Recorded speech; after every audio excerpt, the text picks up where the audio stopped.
Welcome to the Marketecture podcast. I'm Ari Papero. I'm joined by Eric Franchi and the one and the only Terry Kawaja from Luma Partners. Terry, thank you for being here. Ari, Eric, delight to be with you too. It's kind of amazing we haven't had you on yet. You're always like the first choice of podcast guests. Well, deity one for sure. Yeah. So this week, AdTech God, who's our friend of a pod, he debuted his podcast, which I recommend you listen to, and it featured you as well. So we're going to kind of maybe take this conversation a little bit of a different direction.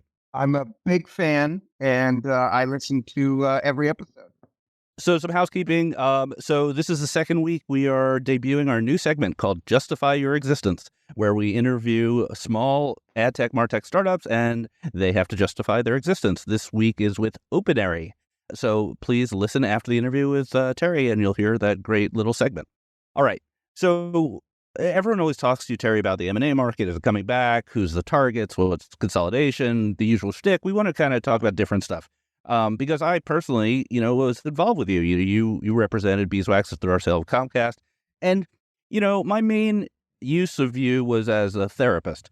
So you were my personal therapist. We would talk every once in a while, sometimes talk about money, but mostly talk about my feelings and how I wanted to cry and lose my baby and things like that. So tell me about the perspective, like your role as therapist and how CEOs feel and act during the sale process. Well, if you think about it, right, this we're talking about a 0.1% of the population, right? Because we're not just talking about entrepreneurs. We're talking about the 3% of entrepreneurs that have, a successful exit. So it's a subset of a subset.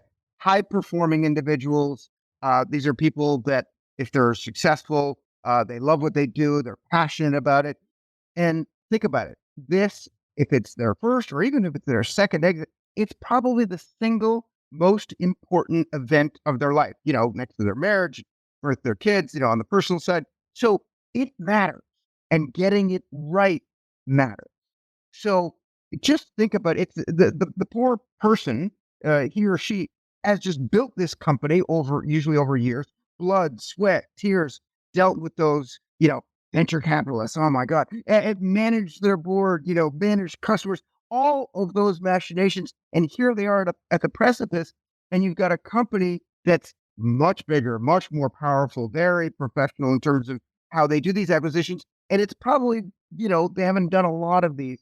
And so there are a vast range of emotions that the poor CEO and founders have to go through. Right. The buyer has a whole team. The buyer does this multiple times a year, probably. And the buyer can walk away in most cases, right? So the key is to come at this opportunity / challenge dispassionately. It is very difficult for a founder to do it dispassionately. Look, not that I didn't mean to go here, but it's probably the single best sort of value proposition in terms of the pitch of why you use a knowledgeable and experienced intermediary is because I've done this hundreds and hundreds of. Like, to me, it's not that I don't care. I do care, and I represent my clients and want the best for them. But I've just done this so many times that it's kind of like second nature. Whereas for them, it's like on the first or second or third time. When I get a founder who says, "Oh, well, I've had like 4 exits," I'm like, "Great, I had 400." Like, trust me, you've seen every problem, right, and every variation of every problem, and you've dealt with it. And it's just experience. You just learn how to manage it. And is as important as the knowledge about the deal making, which I'm sure we'll get into. There's a lot of psychology involved here, right? And just working with the CEO to say, it's okay, and we'll get through this, because every deal is not a straight line. In fact, not a single deal I've ever done is a straight line. They're all roller coaster rides, some of them existential. Sometimes, the wheels of the roller coaster go off the track and you're right. Dangling, and you somehow, bring it back. So you've got to have that sort of normalizing, leveling approach to it. Otherwise, you'll never get through it. Eric, what was it like selling Undertone? Can you relate to this? So Undertone was somewhat unique in that it was a 15-year-old business, and, had like one fundraising round, which was to private equity. So I think for us, it was a little unique, but I can echo a lot of what Terry said, in that, for me professionally, it was, the most important thing that I, had ever been part of, ever contemplated.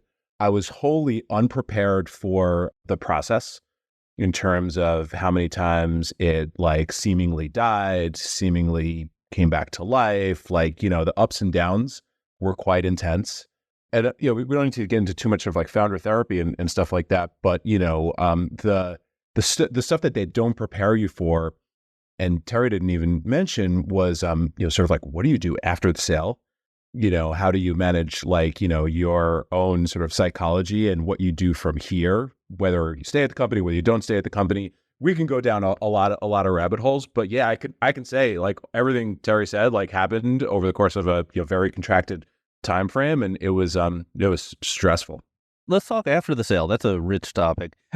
So one day, money shows up in your bank account, and the next day you have to like sign up for an employment contract at like a really large company.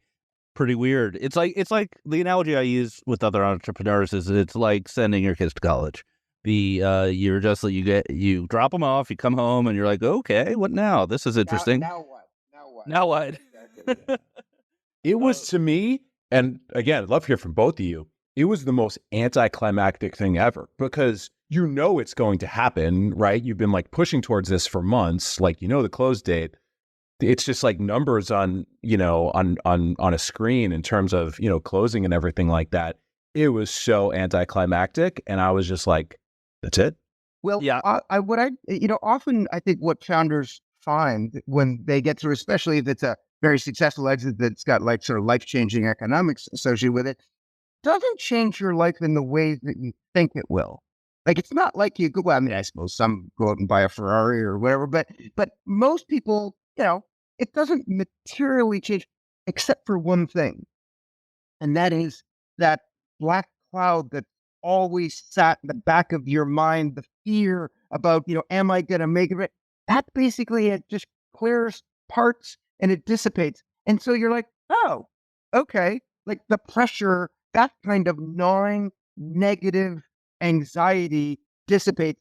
And that can be super empowering. Yes, you got to deal with boredom and, what's my purpose now that I'm no longer a fighting, striving entrepreneur looking for an exit? Nope, I got the exit. But at least from that point on, you don't have to worry about those elements. And when that worry goes away, I find some folks can really channel that into interesting things. Okay. Yeah, I have to agree with the cloud thing. There's another side of that, though, which is that many entrepreneurs enjoy being CEOs. So you have a team, at Beeswax, I had a team of 100 people, really enjoyed a lot of them, doing my job. Suddenly I didn't have that job anymore. That was an adjustment in terms of like, day-to-day life. What I tell, entrepreneurs, in particular, first or second time, like younger entrepreneurs, is I should take the long view, man. Like, you built this great little company. You attracted the attention of this acquirer. They acquired you. You are now going to spend, 1 to 3 years at that company, and maybe longer. Look, don't get me wrong. Some people fashion amazing careers at large, but most entrepreneurs, if they're kind of like they want to build stuff, they'll spend their time and get out. What I tell them is crush every phase of it. So be a great acquired company founder. In other words, be an evangelist for your acquirer. Get out there and do. And I know that's unnatural. I know you're not used to reporting to people. Don't worry about it. It's not forever.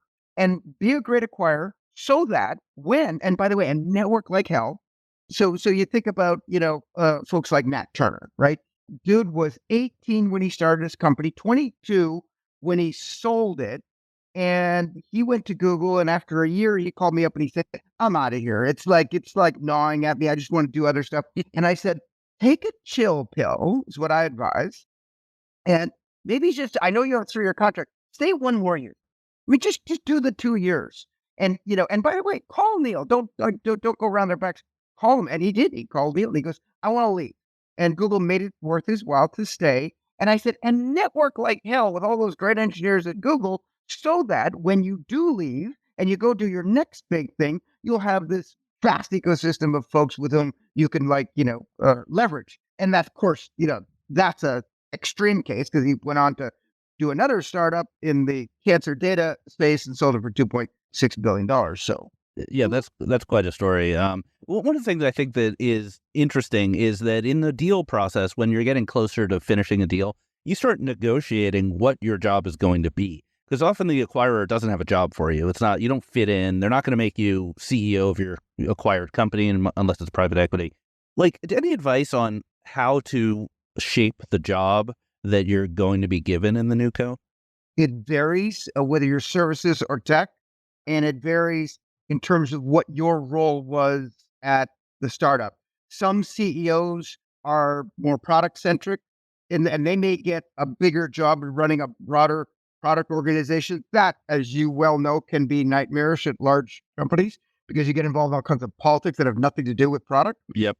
And other ones, you're often the CEO can be the lead salesperson, in which case they kind of need you to stay. And you pretty much in those instances, you just keep rolling. And what I tell people is that the perfect deal is a happy seller and a happy buyer. Now I realize that's a tough nut to crack and get both of them happy, but you want them as happy as possible. So what you don't want to do is you negotiate a great deal, and the minute it closes, you're like, suckers. You're right. No, stay there and make it worthwhile for them. Make it be a successful acquisition. Because the difference when you go to raise financing for your second startup and your third and maybe your fourth, whether it's the financing or let's say fast forward 5 years and you're in M&A discussions with your second startup, and that buyer says, well, wait a second, you bailed on the last one, or you shot on the last acquire. Like, just don't shit on the acquire. Look, shit on there. You can shit on every other company on the face of the earth. Don't shit on the company that just gave you hundreds of millions of dollars. I can think of some exceptions to that rule, but yeah, Well, I get what you're saying. There have been. Let's not name names. But what mistakes do people make? Like I've just seen so many times where someone gets acquired and the CEO has sort of a do nothing job with like a weird title. Is that like a classic mistake? If you negotiate a job with no direct reports and just sort of you're a floater, well, that's not gonna. I mean, no entrepreneurial personality is gonna want to do that. You may not be thrilled with the operating line job with responsible reports and business building objectives that they give you or you have, but that's a lot better than just being just All right. So stepping back to the whole process, what do CEOs screw up like in terms of the process of selling their companies? Where do you say, oh my God, I can't believe I took this person on as a client? So there's a variety of sort of areas in which they can go wrong. One is trying to balance the whole greed versus fear thing. You know, lack of self awareness of what the company's worth. Some people think, well, you're the market multiple. Here's where the last few deals are done, but I'm different. Sure you are. Another mistake people make is they just assume that there'll be a buyer for their company. The fact that there is a strategic company interested in buying your company for call it a strategic valuation, multiples. You just cannot take that as a given. And so sometimes people say, well, inbound interest, real inbound interest, not tire kickers, but true inbound interest is a rarity and respect it. Which is not to say take the deal, but it's saying recognize that this doesn't happen every single day and you should at least, take it seriously. I've advised companies in situations where the client has not taken my advice in both sides of things. One, where I think and this is the sort of the normal one you would imagine, where the intermediary says, client, you should really take this deal. This is a good deal. I mean, because Right. again, it's their baby. So all they're looking at is, well, I think it's worth more than that. Okay, well, that's totally subjective. I look at it with a combination of the lens of market multiples. Well, what are people paying right now? Knowledge of the buyer. I don't know. I think they're pretty stretched at that valuation. Maybe we can get 10% more, but I don't think it's a step function difference. And most importantly, in particular in our space, where there's a lot of moving parts relating to sort of trends and developments in the ecosystem is, but if you don't sell, then they're either going to buy that guy or that. So knowing that, you should really take that offer. And I've had CEOs go, no, I'm not gonna. And you know what? I don't appreciate that advice. I'm like, honestly, it's coming. I think that's the right. And then to see it go pear shaped afterwards Right. when they do that, That's probably the worst sort of situation like that. Like for years, there were many companies in ad tech whose sole exit was like, oh, well, Google will buy us at some point. And then Google just stopped buying companies. It's like Exactly. you don't know. You don't know when the window is going to close, right? And we don't know either, but we probably know a lot more than the client does, just because they see one thing and we see hundreds, if not thousands of them, and we're having all those conversations. The flip side, by the way, and this happens too, is where client will get an offer and they'll say, "Yeah, I'm going to take it." I'm like, "Dude, you could get a lot more. I'd hold out if Right. I were you." I mean, I said, "Let's play this out. What are the chances that you're going to be displaced?" I think the probability is quite low, and I think you'll get much more. And there've been a couple of cases where I've sort of, and listen, I'm just the agent. They are the principal. So I'm going to give them my best advice objectively, regardless of where it falls on their perspective. And they get to make the decision. But it's funny. In some cases, I've said, you can get more. And then when it proves out, they're like, we could have got more. I'm like, where have I heard that before? Well, a really common scenario, and I've seen this with entrepreneurs, I bet, Eric, you've seen this with portfolio companies, is they're doing well and they get one inbound interest from an acquirer who's just sniffing around. And then suddenly they're faced with this question, like, should we hire a banker or not? So I'm giving you a softball here, Terry. And I think this is pretty much what happened to me and you. Like, one interesting party, should I hire a banker? Should I start a process? Or is that just opening Pandora's box? Maybe the biggest mistake, going back to the mistakes you mentioned, just to hark on that for a second, is clients will come to us and go, "We have inbound." Okay, to tell me about that. They'll describe it. I'm like, "That's not inbound. That's not inbound. That's not actionable inbound." Like What's actual you know, inbound? actionable inbound usually involves two aspects. It has to be qualified. So a mid-level corp dev person saying, we could this could be interesting for us. We should buy you, means nothing. It means Okay. absolutely nothing. You don't necessarily have to have a written term sheet, but you have to have some price discovery. Like, where should buy you? What if the answer is for $5 versus for 500 million? I mean, so there has to be some level of price discovery. Otherwise, it's not inbound. And second, that inbound, that price discovery has to be at a level that either you could contemplate or within stretching distance could contemplate doing a deal. Because companies say, well, we got inbound. These guys are interested. Right. At 100 million. Your board said they wouldn't sell for less than 250. That's not inbound. Because often a client will say, hey, we got this. So now we can go out to market with that. I said, no, you can't go out to market and cry wolf. If you're not prepared to take the 100, that's not actionable inbound. In other words, you can't act on it. So it's not inbound. You can't leverage it for that purpose. Now, going back to your original question, when clients come to me or potential clients come to me, and by the way, I would say 90% of my conversations are not in engaged situations. So it's just companies that, they ping me and they go, hey, Adobe was asking about this. How should I think about that? We're like, oh, yeah. Well, who is it from Adobe? Oh, that guy. Oh, yeah, yeah. And we can give them rhyme and verse on probably what that means and a little bit about their system, because every company has a different sort of modus of how they approach corporate development. And there are signals that you can learn and you can sort of piece together how they're thinking about it based on who said what and how they approach it. Right. Like if they bring in product people to meet with you, if the corp dev team suddenly has a meeting with a bunch of product people, that's a pretty good sign, right? Product engineering strategy. And again, it depends on the buyer. So it's good to have this encyclopedic and experience-based knowledge of how they play and what signs. And by the way, what we tell people we give a lot of advice, what we call over the shoulder advice, which is to say, we're not engaged yet, because we tell them, look, somebody shows up at your door and you have a banker, you're for sale.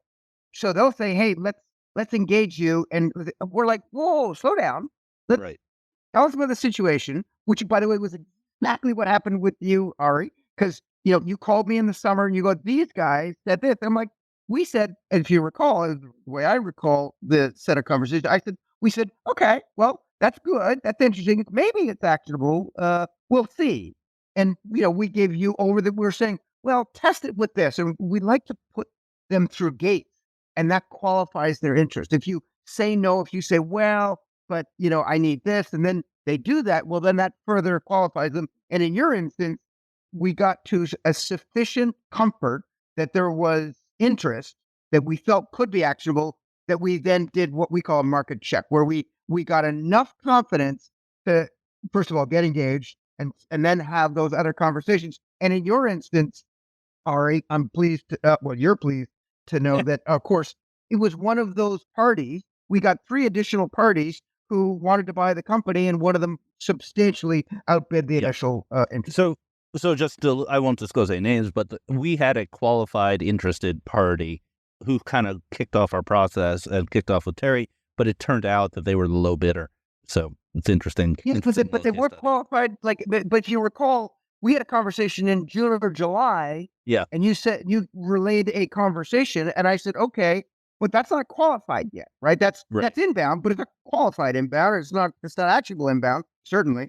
And so, over the course of August and September and into October, as I recall, you then did certain things with them to qualify their interest.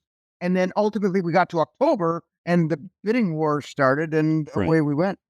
And the original was the low ball. One little note for anyone meeting with Terry. One of the best things about meeting with Terry in person is that at the Luma office, they put your name on the walls. It says, Luma welcomes Ari Papero. It's very nice. It feels like you're an executive or something. I got that idea 20 years ago from Acoma.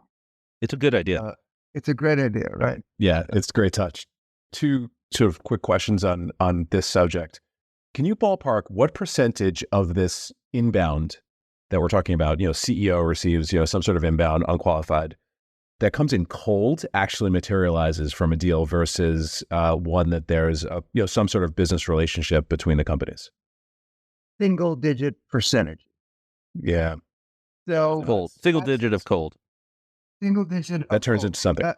That turns into something. So one of the things we tell people is, look, you should not meet your bride on the way up the aisle in the church at your wedding. Like that's not the time to do it. And by the way, if it's cold, look, there's a low probability that's going to manifest, which is why we highly advise people. Look, we tell them, look, the M&A process doesn't start with the inbound, and it certainly doesn't start when you all of a sudden decide you want to sell your business.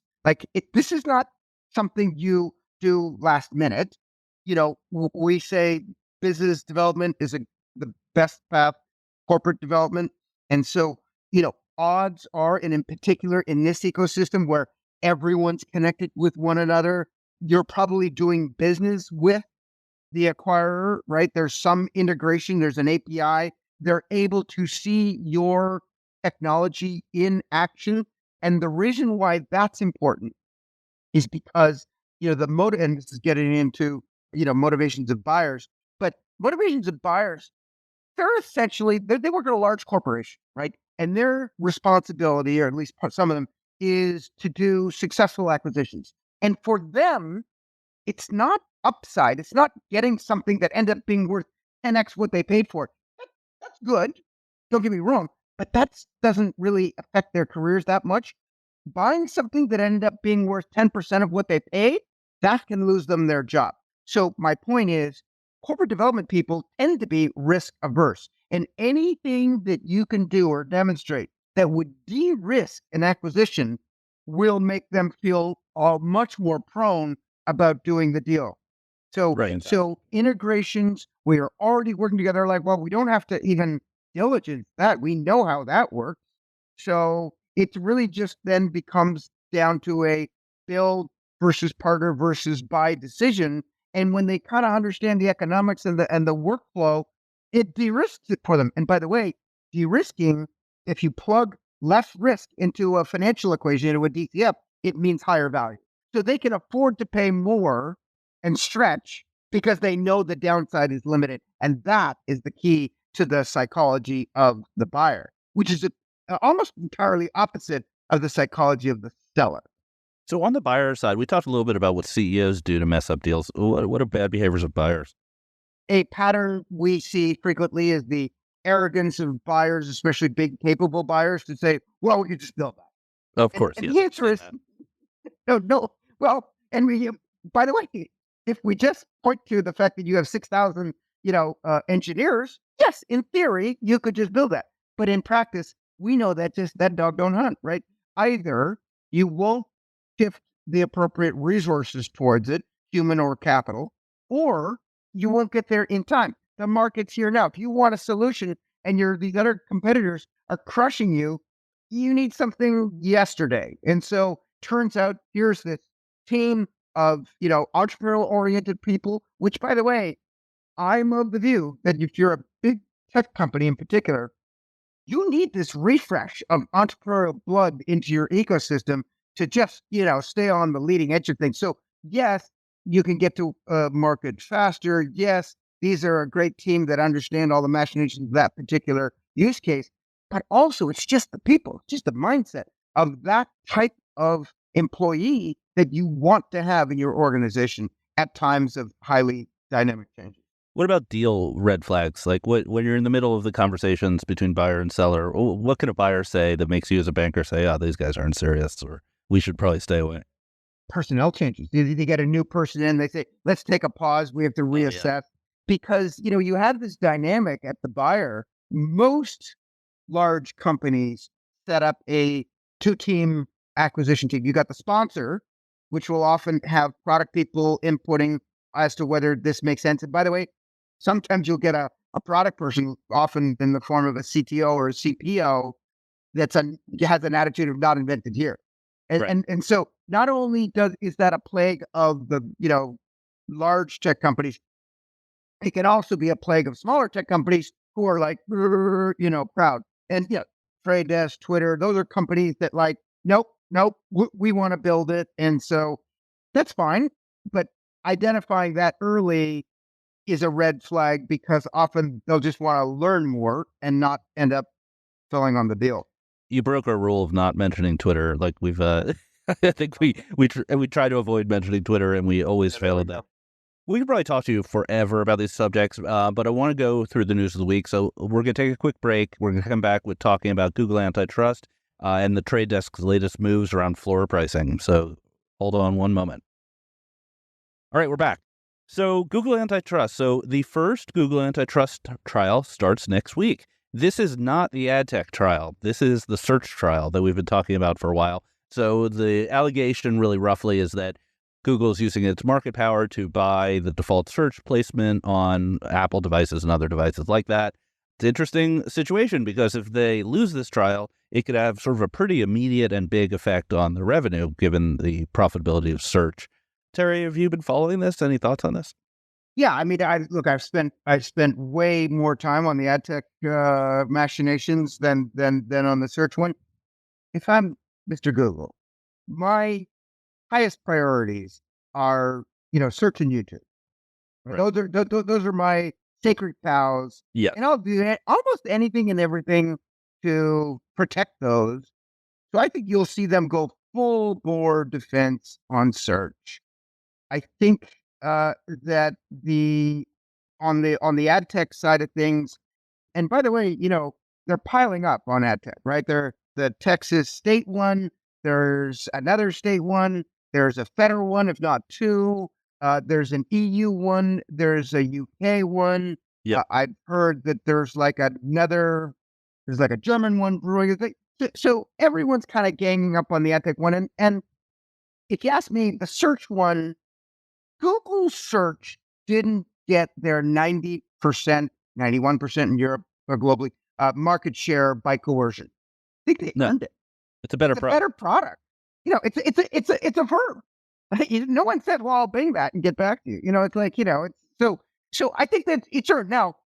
Depending on the antitrust thesis, because we have this old construct of antitrust on consumer harm, and that sadly kind of doesn't fly in a freemium world.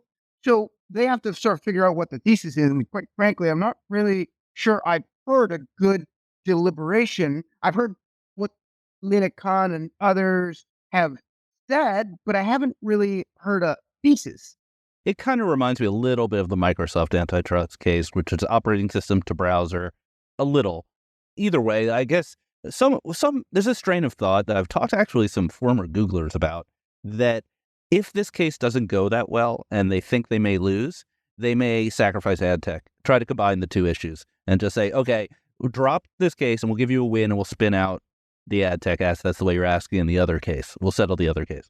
Well, like I said, I think they're sacred cows. They're going to protect their sacred cows, right? Because that's where it's the same reason why people rob banks. It's because that's where the money is. So they're going to protect that. And remember, what are the levers that antitrust can utilize? Usually, it's to block a deal. What's the search deal? Just as Apple search distribution deal. Yeah, because they own Android. Right. So you would force Apple to like basically allow people to choose their search engine when they first install their phone or something like that. Right. And I think that would have a somewhat de minimis effect on. And anyway, my point is that there are limited because it wasn't an acquisition, right? Whereas YouTube and ad tech were acquisitions. Now they were acquisitions a long time ago.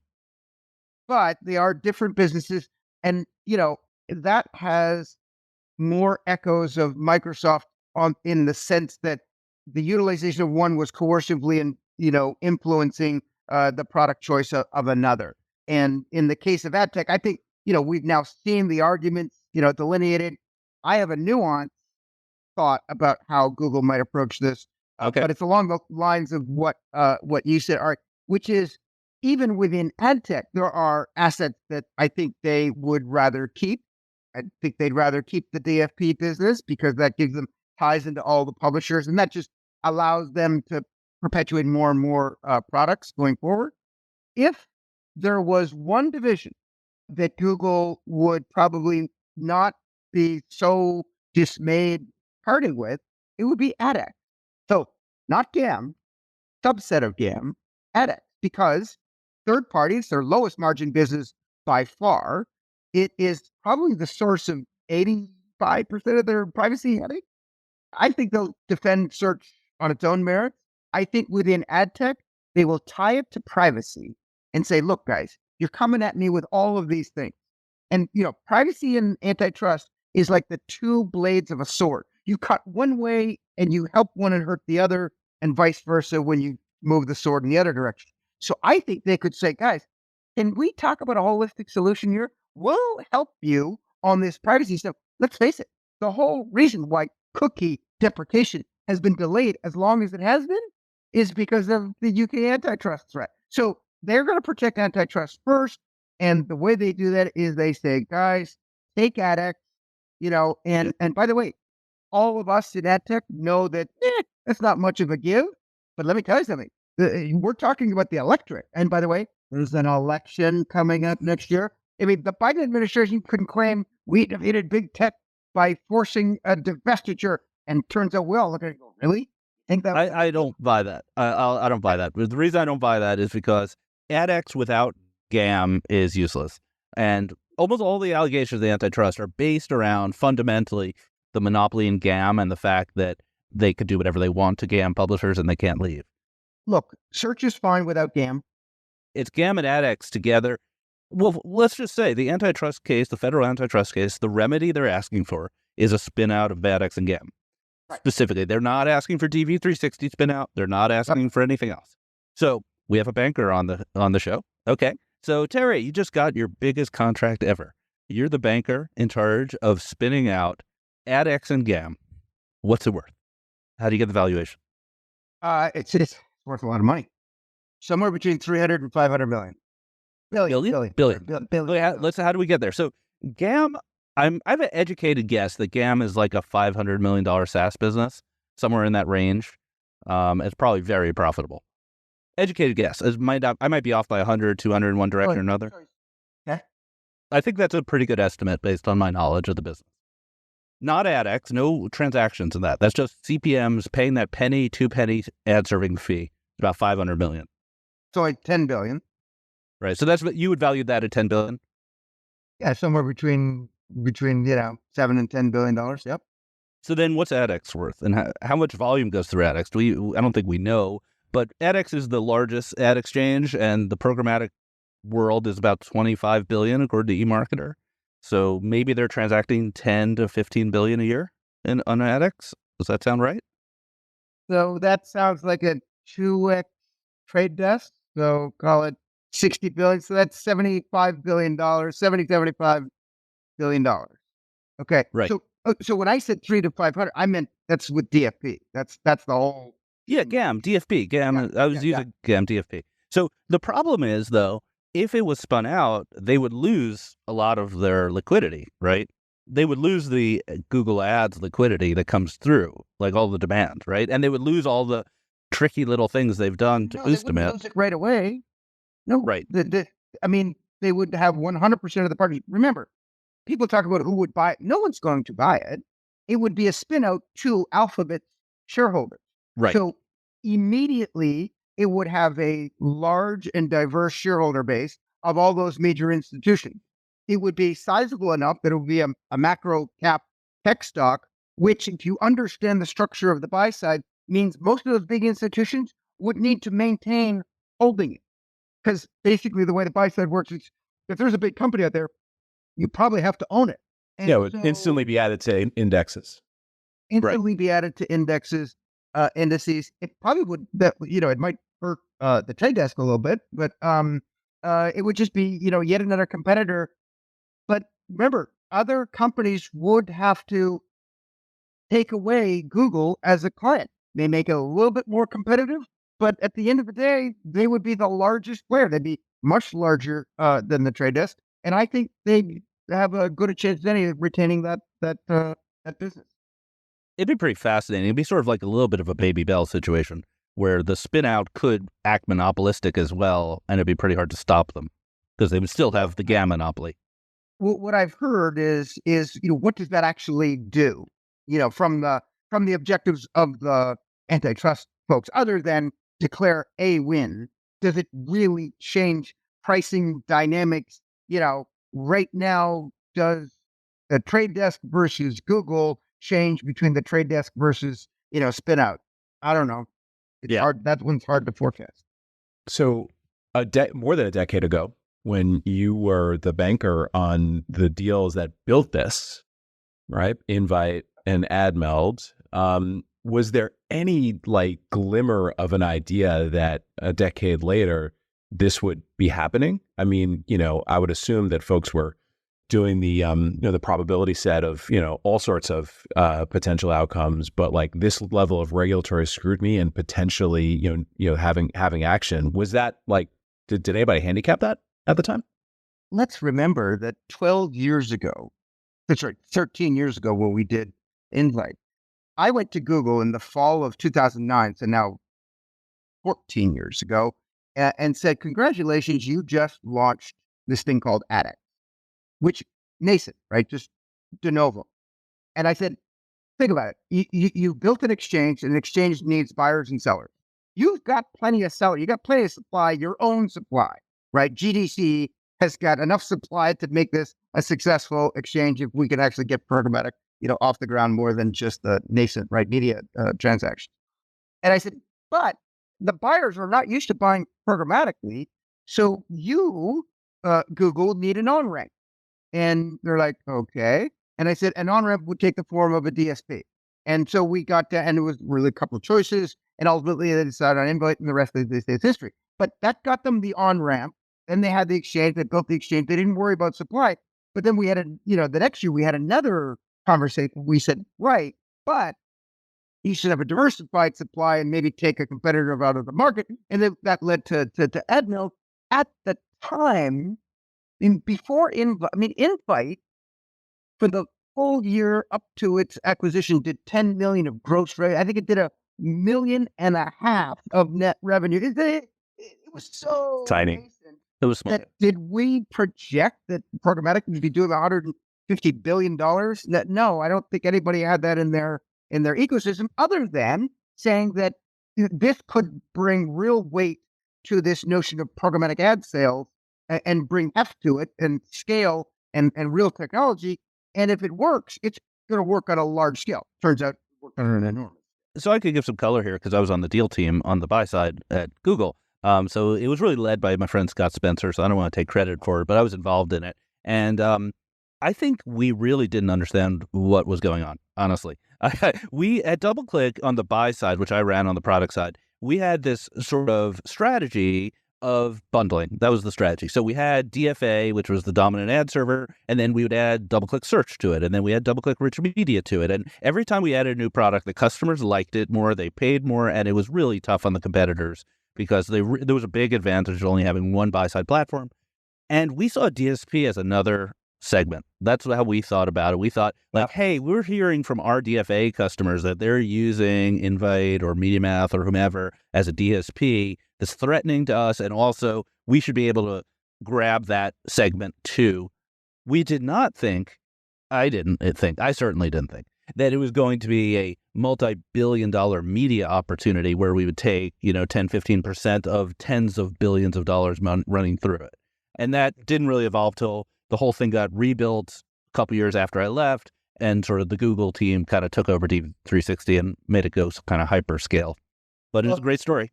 And a fun little anecdote, and it harks back to our initial conversation. So it's November of 2009. I have that conversation with Neil Mohan and his product team at Google, and he goes, okay, interesting. It just so happens that Invite Media had, in September of that year, agreed to sell itself to a company called Omniture, which was acquired by Adobe. They put that deal on hold while they sort of just got organized and made the acquisition. They came back in December and said, okay, now we want to come back and acquire you again. So Invite Media is now looking for a banker, and they said, okay, we're gonna bring in 5 firms, and I was at a different firm, a predecessor to Luma, and so we're gonna have a bake-off. It's which, by the way, is the dumbest thing that a company could do. You're now telling 5 different investment banks all your secrets. It's like the worst thing ever, and not just because it's competition. So I come in, and I said, so here, I was waving a blue book. I said, here's a blue book. It's got tabs in it. It's got nice graphs. And in here is a story that says, we're great. We've done a bunch of deals in this space, and we could be your good representative, and we work good, all this kind of stuff. I said, in other words, it's the same as the other 4. Okay. It's like, in other words, everyone's qualified. Right? Instead of going through this tab book, I tossed it aside. I said, let me tell you about my conversation with Google. And I got through that, and they all looked at each other like, cancel the rest of the meetings. Let's just go. Because, again, the provision of investment banking services is a commodity. I'll repeat that. Commodity, right? Because it's a price commodity. It's a valuable commodity. Don't get me wrong. That said, it is substitutable. Many people could do that. You need someone who understands, what's going on in the ecosystem and the psychology and the rationale of the buyer, what they're trying to accomplish. Anyway. So Omniture, that brings back memories. I mean, once again, like anecdotes. Omniture, back in the day before they were acquired by Adobe, had no clue about digital advertising whatsoever. I went to their summit. They had a special meeting where I met with like their corp dev execs and all these other execs. I like whiteboarded how cookies work, how everything works, and they were just like drooling at the end of that meeting. And I feel like I left that meeting saying, wow, I think I gave them too much info. I think I just made myself a problem rather than a solution. But anyway, we could do this for hours. We should maybe have a part 2, but we're out of time. So this was an amazing conversation. Terry, thank you so much for being here. Please stand by for Justify Your Existence, our new segment with Opinary after break. So Terry, thanks again for being here. Thanks, Ari. Cheers. Thank you. Welcome to Marketecture's Justify Your Existence, where we ask our lead stage ad tech and martech startups to tell us why we should care about what they're building. Today we have Cornelius Frey from, how do you say the name of this company? Opinary? Opinary, like opinion. That's it. Opinary. Okay, so it's Opinary. Opinary. So thanks for being here. Why don't we start out easy? Like, what's the size of the company, number of employees, where are you based, and what funding have you raised? Sure. Opinary, there's about 30, meaning 29 of us, sitting mostly in Berlin, Germany. We actually just merged with a US-Indian ad tech company called Affinity. So life's going to get much more busy, much more hectic. Raised some VC financing before that, but are looking forward to a more global trajectory from here on. Do you do business globally currently? We are just launching our offering in Asia. And yes, we already work with big publishers in the US, like Yahoo, CNBC, Times, and others. Great. So what do you do? Opinary runs little polling widgets. Your audience probably seen them around, like a little a speedometer needle asking your opinion in the middle of an article. Say, CNBC is running an article on electric vehicles, and we'll ask you, the user, why are you interested in buying that? For environmental reasons, for economic reasons, for other things. And what we achieve with that is actually an incredibly high engagement rate, turning passive users into interactive users. Engagement rates between 10 and 20%. Why? Because users love not just voicing their opinion, but seeing how do they compare to other people. Am I the lone weirdo out here in the corner? Am I like everybody else? And then we translate that super high engagement into conversions for signups, newsletters, app downloads on the one hand, but also into relevant first-party data and social demographics that helps publishers run much more profitable campaigns. So the customer is the publisher in most cases? Exactly. We run a software as a service offering for publishers. And so are they doing these surveys for themselves to get signups to their newsletters, or are they doing it in conjunction with a given advertiser? So they get signups for their own newsletters or even sell subscriptions, get leads for subscriptions. But the data, the first-party data we collect at scale, so they typically collect intent and social demographic signals for over 70% of their audience over time. That's what they use to run better programmatic and seller-defined audience campaigns. So they all will have invested a lot of money in, building their first-party data architecture. And now it's the question how to fill the pipes with meaningful first-party data. That's what we help them with. Interesting. Okay. And what's the business model? We charge a software as a service fee to the publishers, and they then use the data. We are joint controllers, but the publishers use and monetize the data, capture the uptick on subscriptions and signups, and get the editorial value out. So one thing is different to most players in the ad tech ecosystem. What we found, newsrooms love this because it actually makes the product more engaging. Newsroom starts out owning the spot, and then we deliver upticks for audience development teams and the programmatic sales teams. How self-service is the product? Can I launch a new survey on my own without any graphic design? Just type in the questions? Exactly. No much work needed. We turn these polls into very graphically appealing experiences like the speedometer I mentioned or, multiple choice. There's a lot of control you can have as a publisher. So you can ask your own questions and embed them manually. But what we find really drives the scale is our offering to run both, polls from a library of 1 million polls that we've already run and auto-generated questions, and contextually automatically integrate them in the right article, in the right spot. So publishers basically just integrate a one-line JavaScript tag on the sites, and everything else happens pretty automatically, including the data transfer into DMP and CRM and capturing the sign-ups. So it's a one-click shop, essentially. And you mentioned joint controller. So what data rights do you retain on the user data? We retain rights to process, and we're jointly liable. We do not sell data, and we contractually make sure that no publisher's data will be separately used by us. So the commercial rights are solely with the publisher. But you mentioned, I just want to make sure I understand, you mentioned a moment ago that you were using the experience of all the previous surveys to help serve the surveys. So what sort of data do you retain to enable that sort of thing? That's mostly contextual data. So we run contextual data and then the collectivized engagement rates. So our models ingest how well does a poll with this linguistic components perform in an article about that. The engagement rate from prior polls, from millions of prior polls that we run collectively, helps us achieve that engagement rate of 10 to 20%. Individual user level data, the first party cookies, those remain entirely with the publisher.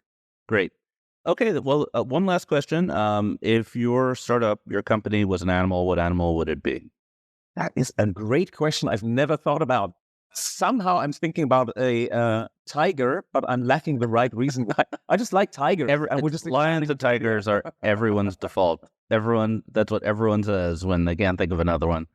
Fine, then panda. We're a panda. We are, I don't know, kind, smart, whatever. Yeah, panda it is. All right, panda. You got it here. All right. Well, Cornelius, thank you so much for being on. Thank you, Ari. Speak soon. Thank you for subscribing to Marketecture. New interviews are added every week at marketecture.tv and your favorite podcasting app.